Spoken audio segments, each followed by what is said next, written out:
Alright guys, TacticalRab back again today. Hope you're all doing well and enjoying your day so far. A lot going on right now in the Call of Duty scene. A lot of rumours coming out these last 24 hours or so on what the next game is going to be like, but also many other things surrounding the next title in a positive way, but also Cellium potentially getting called out by MajorManiak for snaking a little bit of reaching final form before the World Championship kicks off. Intrigued to your thoughts in the comment section below. Like if you guys enjoyed the video, subscribe if you are new as always. I greatly appreciate it. Videos on the channel, thank you very much indeed for doing that. As CDL Beam says right here, this next COD will be a banger. Hopefully, well, hoping and praying that will be the case, because every year we're certainly looking for it. Now, what that means for competitive, right, is a bit of a question mark, because when people who look at it from the more casual perspective come out and say the game is going to be great, does that mean it's necessarily going to be great from a competitive side? But yeah, maybe it does not, right? But at the end of the day, we want people playing our game and are not going to other titles, most certainly. So, wanted to start with some Stage 5 cards from Atlanta FaZe. It's pretty surprising, right, because Lionman does these in order of, like, placements from bottom to top, and just surprising to see FaZe just came out right here at top 8, 4 and 3 map count on the whole. And still, as you can say, this is the overall stage performances, and it was actually ridiculous, some of the numbers that Simp especially. I mean, Cellium stats are also insane. A 1.52 in control is just completely outrageous. And yeah, so these guys, they were completely dominating the entirety of the regular stage. Then they lose that match to OpTic. Then they bounce back very nicely against New York, and then have a really poor performance in the major. So these guys are certainly going to need to turn things around going forwards. And well, maybe doing that will be helped by Cellium at MC, as MajorManiak says right here on well, of course, former teammate of Cellium last season over on the Atlanta FaZe side of things. Now him and Priestahh went to Minnesota Rokkr, won this past event and beat them in the process this past weekend. And kind of calling out Cellium for slaking right here, like not slick MC, as you can see right here, the false narrative back in full effect. I'm pretty sure where this is, like this reminds me of Moscow, right? Like just this, like I guess the wall thing right here. I'm pretty sure this yellow thing is like I'm just trying to figure out where exactly they are on the map. I'm pretty sure he's coming out of this room. You know, like there's all like the doorways across here with the glass in, and you've got like the yellow door frame type things that go across. I think that might be one of those. So he might be looking slightly up towards elbow, and then Cellium's kind of snaking this out, because there's like this little I guess, I don't know, like ramp thing here, right, up to these walls, and maybe you can snake that to good effect. So I'm not exactly sure where Cellium is snaking, but this seems to be the final form strategy. It was interesting really, because I was watching a lot of the Challengers cards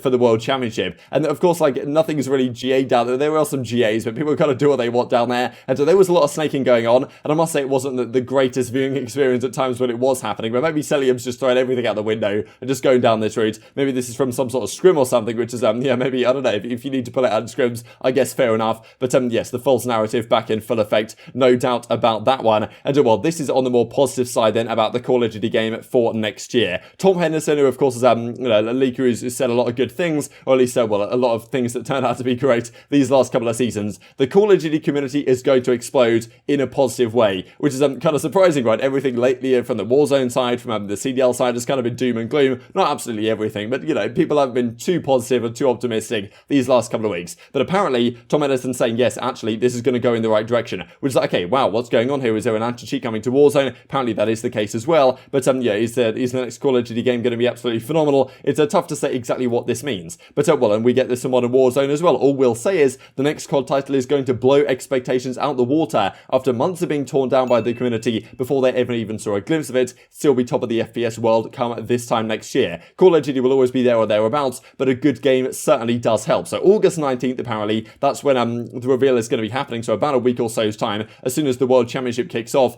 maybe, yeah, well, yeah, there's definitely not going to be any cross collaboration between the two, but in an ideal world, that might indeed be the case. But yes, Call of Duty World War II Vanguard or whatever is apparently being revealed relatively soon. I even saw some like cover art or whatever that was circulating around that apparently has been ripped from the game or something. So seems to be kind of ready to go. And well, obviously that's great news for us. But this is what's really great news for us as competitive Call of Duty fans, is that supposedly there was a lot of maps coming to this game. There were rumors not even that long ago that there was only like 8 maps in this title. Not really sure where that came from. We then get Tom Henderson and some other people saying yesterday, well, as you can see in this GIF right here, 24 maps coming to this title at launch. That is remarkable. Now, how many of those are throwback maps or whatever, I don't really know. There was some rumors that London Docks was going to be coming back to this World War II Vanguard game in some form or another. Whether that was after the fact during, like, you know, season 1 of the actual regular game from a DLC perspective, or whether that was kind of when the game was actually launching, does of course remain to be seen. But 24 maps would be pretty spectacular, especially if a lot of them are going to be 6v6. Because of course nowadays, not every map is 6v6. There's you know, potentially gunfight maps in there. There's also you know, the massive maps that they do, the huge games are the, well, ground war of old, but way more players in. And you know, of course that appeals to some people's taste. But we're here for the 6 versus 6 and 4 versus 4 for competitive action on some of these maps. And supposedly 12 6v6 maps are coming to the game, the majority of them being good. I'm pretty happy, says the Ghost of Hope. So a lot of well, steps in the right direction, it seems, right here for this next Call of Duty title. There's a lot of talk exactly, you know, what should come to the game, what should the ideal things be, right? What is the wish list, right? For me, the wish list is great maps. That's always well, it always makes the game so much better to watch and to play when the maps are particularly good. The colours, of course, are also pretty important. World War II didn't do the greatest job with that, so we'll see how they fare this year. Of course, the movement is something of a factor, but at the end of the day, if the maps are good, if the weapons are fun, and if there's a good rank play system, that is really the key. Back in World War II, they did so many good things, Sledgehammer, like right in the competitive sense. The rank play system was pretty much the best we've ever had. We also had game battles integration, which was incredibly good. You can go on like the game battles ladder on the actual site, and instead of having to find a match and add them as a friend and all this hassle, you can actually just well, find a match on there, then go into the game, and it puts you into the match on a dedicated server, so you can play 3v3, 2v2 in the actual game in customs. It was just absolutely phenomenal. I really hope they bring that one back. And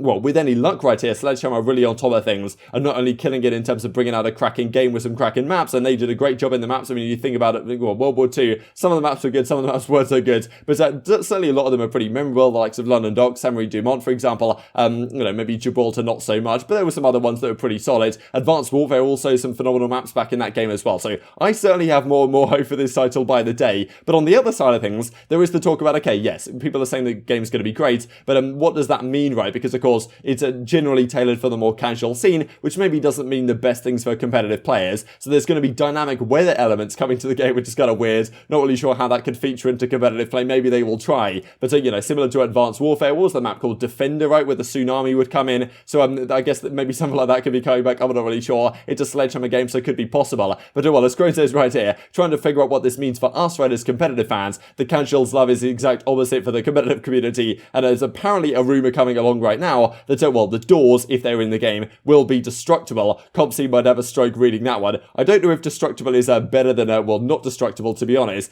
If it's only specific doors, I hope that, like, not every door is destructible. I don't really know. There was a lot of talk and a lot of frustrations about the doors in Modern Warfare, and supposedly they might be coming back to this game, going to be destructible. I don't really know, but it could be, I don't know, there could be some good, like, competitive side of it. I'm not really sure. Maybe it can work. I'm trying to stay optimistic, as long as there's not like a door shut glitch or whatever, because you guys might remember Clayson talking about that some teams last year in Modern Warfare found a way to like lock the doors shut if you do a certain like thing on them, and so no one could break in, even though I think pretty sure no one actually pulled that out of the World Championship, because there'd be somewhat, well, I guess it would be gentlemen's agreement, let's just say, between the pro teams, but well, who knows, doors maybe add some serious competitive depth and strategy to the game. On the more positive side as well, though, for the competitive side, not just for Warzone, as Tom Henderson says right here, finally we have some, well, sort of talk about the anti-cheat system. A new anti-cheat system for the next CoD has been in the development for over a year at this point. The same system will be implemented into Warzone. When? Who really knows? When it will arrive? I don't really know. But still, Call of Duty Vanguard apparently is going to have an anti-cheat. This is actually massive, right? Because there's been so much talk, especially in the challenger scene, about you know, teams coming through and just cheating their way to the top, and you know, is this guy cheating? Is he not? Now, of course, it does remain to be seen whether the anti-cheat even works. That is, of course, a bit of a question mark when stuff like this comes out. Is it actually going to be effective? And well, some people saying anti-cheat comes out tomorrow. CharLy Intel's like, yeah, look, that's not going to be the case. If you want to believe that I'm being extremely disappointed, go for it. But apparently it's coming relatively soon. This could not be a bad thing by any means, and it's probably going to, hopefully at the very least, I know Center's talked about it a lot, right? The frustrations of being a challengers player when there's potentially players coming in that you've never heard of, and you know, absolutely killing it down there. Are they cheating? Are they just completely legit and actually really good players that you might never heard of before? It's also tough if you're those players as well, right? If you're someone who is new to the scene and is absolutely killing it in challengers with a new team that you've put together with your mates, and all of a sudden all like these top amateur players are calling you out for cheating, and then you're getting banned off these tournament ladders because the admins believe the guy who's got some veteranship in the scene, and all these type of issues. It's been a massive problem in challengers this entire year. Even talk about it at the World Championship for challengers we talked about not too long ago, and even like discussion, okay, are pros even using something dodgy in this kind of online arena that we've had for the last year or so before finally going back to land? So a lot of discussions that hopefully will be set to rest by this, and as Crone says, major W for everyone, especially for our challenger scene, no doubt about that. Of course, speaking of challengers, this comes out from Crone as well. I thought this is pretty interesting. European all challenger team. So these are the guys that you want to keep your eyes on going forwards. These are some of the key names right here, like in the terms of the first team, Nasty Harry, Weeman and Vortex. Those are the guys that get it. EU MVP goes to Nasty. This is the guy that, as you can see, the Ravens top on. Ravens wanted him out to the States. They couldn't get him out there. Bit of a disaster with the whole visa stuff. It ended up falling through. recruit there to release him. But, you know, if they can do it for next season, I'm sure they want to give this guy a go, because he's been absolutely phenomenal in challenges. And as you can see, 46 out of 47 votes, whoever voted for this, chose him to be, you know, in the first team, which just goes to show the dominance that he has shown this past season as well. Plenty of other names to keep your eyes on down there as well. There's so much talent out there. There's so much talent which could well get a spot in the league, but not too many spots to be acquired. And just to finish off with this, given we were talking about Call of Duty, well, World War II, the return, wanted to bring this up to you guys. Los Angeles Guerrillas choose 2 SMGs. The rest are gone forever. So you've got the COD 4 MP5, the World at War, MP40, the Modern Warfare 2 UMP 45, the Black Ops 2 MSMC, oh my god, Black Ops 3 VMP, and the World War II PPSH.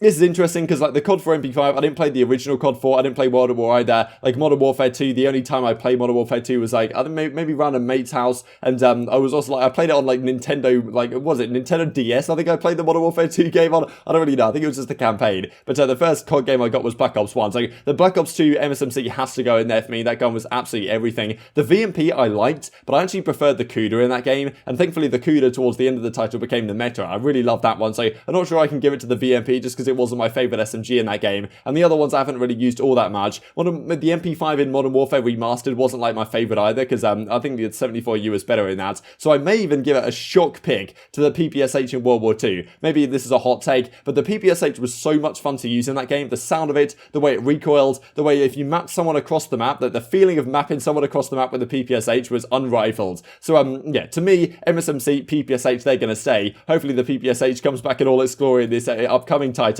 because certainly I believe it was a good time. But very much intrigued to hear your thoughts on all this stuff in the comment section below. Hope you guys enjoyed the video. If you did enjoy it, I'd greatly appreciate a like on the video. Really upset that YouTube I know you enjoyed this content. Other people like you may enjoy this content as well, and I've grown the competitive Call of Duty community. Thank you for watching as always, take care, and I will see you next time.